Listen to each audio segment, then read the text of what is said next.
बिहार में खाली हो रही विधान परिषद के सीटों के लिए बीजेपी के प्रदेश कोर कमेटी की बैठक पटना में संपन्न हुई। बैठक में जातीय और क्षेत्रीय समीकरणों को साधने पर चर्चा हुई। अंतिम उम्मीदवारों के नामों की घोषणा केंद्रीय आला कमान द्वारा की जाएगी। उत्तर प्रदेश माध्यमिक शिक्षा परिषद ने परीक्षा व्यवस्था में एक बड़ा बदलाव करने का निर्णय लिया है। नए नियमों के मुताबिक यदि कोई छात्र एक विषय में फेल होता है तो उसे केवल कंपार्टमेंट परीक्षा देने का मौका मिलेगा। बोर्ड द्वारा अब इम्प्रूवमेंट परीक्षा की व्यवस्था को समाप्त किया जा रहा है। प्रधानमंत्री नरेंद्र मोदी ने गुरुवार को हुई मंत्रिपरिषद की बैठक की एक तस्वीर साझा करते हुए कहा कि यह बैठक बेहद ही सार्थक रही। बैठक में सुलभ जीवन और विकसित भारत के साझे सपने को साकार करने के लिए सुधारों को आगे बढ़ाने पर चर्चा की गई।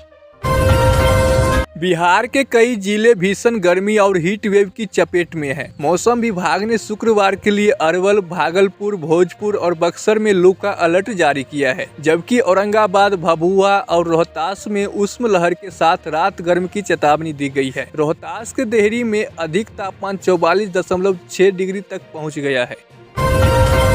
उत्तर प्रदेश में बहुप्रतीक्षित लेखपाल भर्ती परीक्षा की शुरुआत हो चुकी है। परीक्षा केंद्रों पर किसी भी प्रकार की गड़बड़ी या नकल रोकने के लिए प्रशासन द्वारा सुरक्षा के बेहद कड़े इंतजाम किए गए हैं। चप्पे चप्पे पर पुलिस और उड़न दस्ते मुस्तैद है।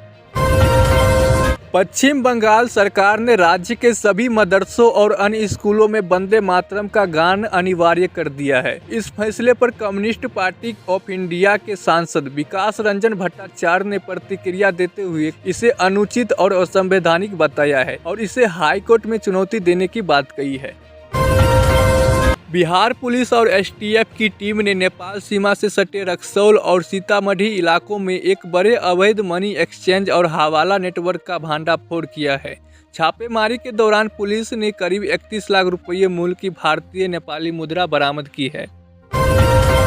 प्रयागराज विकास प्राधिकरण ने बिना नक्शा पास कराए अवैध रूप से बनने वाले इमारतों को रोकने के लिए एआई का सहारा लेने का फैसला किया है। अब सिर्फ एक क्लिक के जरिए शहर में हो रहे अवैध निर्माणों को आसानी से खोज निकाला जाएगा। तमिलनाडु के नवनियुक्त सीएम सी जोसेफ विजय आज दिल्ली में प्रधानमंत्री नरेंद्र मोदी से शिष्टाचार मुलाकात कर सकते हैं। इस मुलाकात के दौरान राज्य से जुड़े कई अहम मुद्दों पर चर्चा की संभावना है।